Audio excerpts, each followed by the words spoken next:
धन्यवाद कार्यक्रम सञ्चालकज्यू, आदरणीय सभाको सभापति महोदय, यस कार्यक्रमको शोभा बढाउन पाल्नु भएको प्रमुख अतिथिज्यू, निष्पक्ष निर्णायक मण्डल, गुरुवर्ग तथा मेरा सम्पूर्ण प्रतिस्पर्धी र अप्रतिस्पर्धी मित्रहरूमा म D14 को तर्फबाट न्यानो अभिवादन। आजको यस टिमद्वारा आयोजित अन्तर्विद्यालय वक्तृत्व कला प्रतियोगितामा भाग लिन पाएकोमा मैले आफूले आफूलाई अत्यन्तै भाग्यशाली ठानेकी छु र आजको यस वक्तृत्वको शीर्षक रहेको छ वैदेशिक रोजगारका अवसर र चुनौतीहरू। अब केही ढिला नगरी हजुरहरूको अनुमति साथ अगाडि बढ्न चाहन्छु। वैदेशिक रोजगार भनेको स्वदेशबाट विदेशमा गएर आय आर्जनका लागि गरिने श्रम हो। प्रत्येक वर्ष लाखौं नेपालीहरू रोजगारीको खोजीमा दुबई, कतार, मलेसिया, साउदी जस्ता खाडी मुलुकहरूदेखि लिएर अमेरिका, अस्ट्रेलिया, युरोप, क्यानाडा जस्ता विकसित मुलुकहरूमा जाने गर्दछन्। वैदेशिक रोजगारले हामीलाई कयौं अवसरहरू प्रदान गरेको छ। यसैको कारण स्वदेशमा रोजगार नपाएर भौतारिएका नेपालीहरूले अहिले रोजगार पाएका छन्। महोदय, अहिलेको हाम्रो नेपालको अर्थतन्त्र पनि वैदेशिक रोजगारकै रेमिट्यान्सले धानिरहेको छ।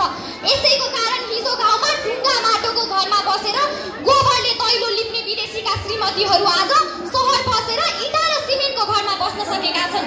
पिनाले लुगा धुने एउटी बुढी हजुरआमाले आज वासिङ मसिनमा साबुन र पानीको भरमा लुगा सफा भएर निक्लेको देख्दा दङ्ग परेकी छिन्। 2 घण्टा हिँडेर धुलैमाटै भएर विद्यालय जाने एउटा सानो बालकले टाई कोट लगाएर विद्यालय जान पाएको छ। महोदय, यही रेमिट्यान्सका कारण त आजको हाम्रो देश बङ्गलादेश र श्रीलङ्का हुनबाट बाँचेको छ। वैदेशिक रोजगारले युवाहरूलाई थुप्रै सिपहरू सिकाएको छ। यसैको कारण नेपालमा बिहान उठेर बेलुका के खाने भनेर गरिबीको रेखामा बसेका युवाहरूलाई विदेशमा गई सिकी आफ्नै उद्योग खोल्ने वातावरण सिर्जना गरेको छ।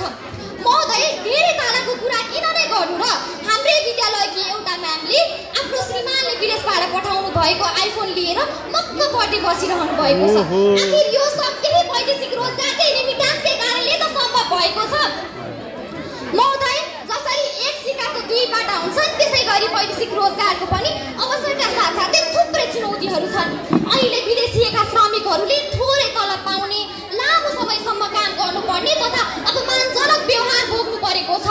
यसैको कारण कयौं नेपाली युवाहरूले मानसिक यातना पाएर आत्महत्या समेत गरेका छन्। महोदय, हाल केही समय अघिको कुरा हो, हाम्रै देशको एउटा नेपाली नागरिक कम्बोडियाको क्यासिनोमा आगो लागिमा परे। उनले लामो समयसम्म आफ्नो परिवारसँग कुराकानी गरे। लामो समयसम्म सहयोगको पर्खाइमा बसेका हाम्रै देशका झापाका निराकर पाण्डेको सहयोगमा कोही नआउँदा अन्तिममा उनले आफ्नो जीवन गुमाए। महोदय, अहिले पनि यो घटना सम्झदा मेरो जिउ सिरिङ्ग हुने गर्दछ। यति मात्र कहाँ हो र महोदय, यो त एउटा साधारण उदाहरण मात्रै हो। घरको आर्थिक अवस्था सुधार्छु भनेर विदेशिएका कयौं नेपाली युवाहरू घर नफर्कदा एउटी बुढी आमाको बुढेसकालको लट्ठी बाँचियो, त्यस घरको आशाको बत्ती निभ्यो र देशको एक कर्मठ नागरिकको जीवन अन्त्य भयो। नेपालमा प्रत्येक वर्ष 800 भन्दा बढी मानिसहरूको शव बाकसमा घर फर्कने गर्दछ। केही यथार्थका घटनाहरू सुन्दा हजुरहरूको मनमा पनि वैदेशिक रोजगारी प्रति घृणा उत्पन्न हुँदैन र? महोदय, यस्ता घटनाहरू सुन्दा म आफै पनि चकित हुन्छु। अहिलेका हाम्रा नेपालीहरू रोजगारी नपाएकै कारण यस्ता कयौं घटनाहरू हुँदा पनि विदेश हिँड्नका लागि बाध्य भएका छन्। वैदेशिक रोजगारका लागि प्रत्येक युवा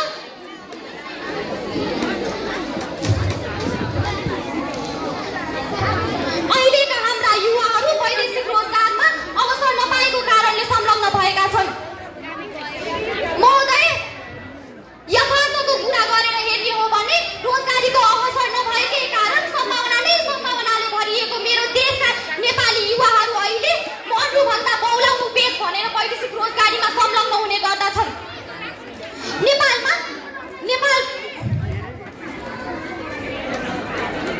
Come on, you can do it.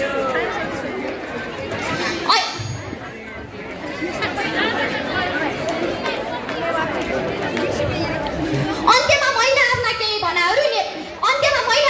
भनाइहरू हामीले विदेश गएर होइन, आफ्नै देशको माटोलाई मलिलो बनाएर यही रोजगारी सिर्जना गर्नुपर्छ भन्दै यही टुङ्ग्याउन चाहन्छु। हस्त नमस्कार, धन्यवाद। हजुरहरूको दिन शुभ रहोस्।